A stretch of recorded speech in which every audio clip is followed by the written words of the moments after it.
The day could be today that your career is over. Now what do you do? So I better get to work. Rest at the end, not in the middle. And that's something I always live by. I'm not going to rest. I'm going to keep on pushing now. There are a lot of answers that I don't have. Even questions that I don't have. But I'm just going to keep going. I'm just going to keep going. And I'll figure these things out as we go, right? And you just continue to build that way. So I try to live by that all the time. Have a dream, sacrifice for it, and never ever rest in the middle. Right? So when I get up in the morning, my daughter goes with me. 4 a.m.? 4 a.m. My 15-year-old goes with me. She goes with me before school, and it becomes a daddy-daughter thing. That's cool. Through that process, she understands the value of hard work. And so it's through those behaviors is where I find the motivation. I think the definition of greatness is to inspire the people next to you. I think that's what greatness is or should be. It's not something that lives and dies with one person. It's how can you inspire a person to then in turn inspire another person, that then inspires another person. And that's how you create something that I think lasts forever. It's not sit around and it's all happy-go-lucky type of thing. Your leader, your job is to get the best out of it. You gotta deal with it, face it, learn from it. It's exciting when you win, it's exciting when you lose, because the process should be exactly the same.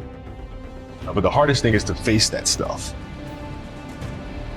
But what if today is the day that's it. Now what do you do?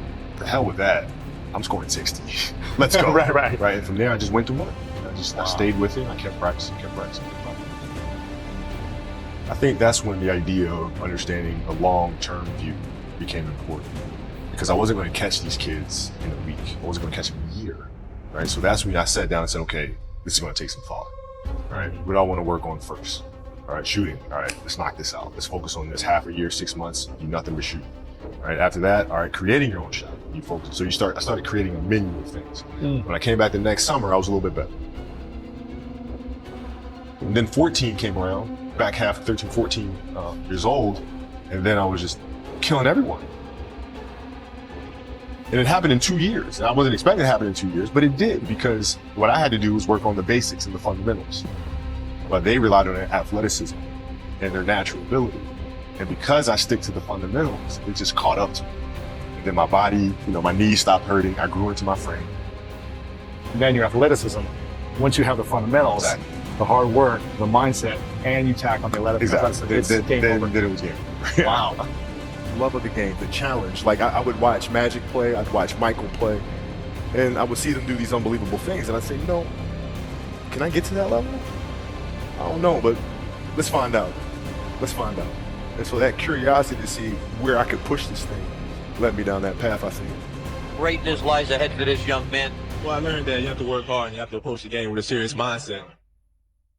There was a stretch in 03 where Shaq was out with an injury. And Phil called me up to his office and said, okay, we need you to really turn on the afterburner to start scoring the ball if you have to play. And so I did, and I wound up scoring, I think it was 9 straight games, 40 plus points. 9 straight? 9 straight games. And then Shaq comes back second to last game of that. And then Phil called me up to his office and said, Cole, okay, I need you to dial it back. I'm like, why? Like, we're winning. I don't understand. It's because our goal is to win a championship. But if you continue to do this, we'll lose Shaq. We'll lose him. His motivation, his excitement. What triggers him, right? So I need you to pull back so we can pull Shaq forward for June. Wow. I mean, that was the big challenge, is you move from, being the single dominant player to understanding, okay, I have to help these other guys. Or lift everyone else up. It's tough.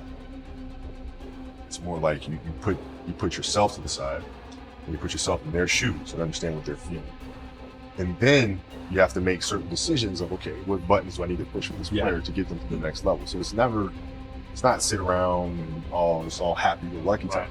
The leader, your job is to get the best out of it, even if they may not like it at that time. He was very demanding because he expected everyone to put in the same effort as he was. And that was unrealistic. You're not behind me, you're not in front of me, you're right there parallel with me. Practice was very competitive right away. You know how Kobe is. We was jarring, we had it going sometimes. He didn't let me slip a lot. Times where get ejected or about to get a technical foul or going off the deep end. He would be there to, set me straight a lot, which helped me out a lot. So we get in the timeout, he's like, hey, I'm open. I'm like, okay. And so we go out and same thing, hey, I'm open. Okay.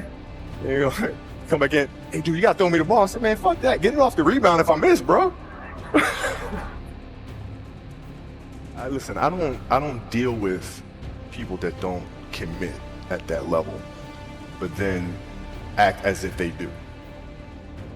The running joke, he doesn't pass and all that crap. I mean, that's okay, but I'll take those 5 games. I'll take 5.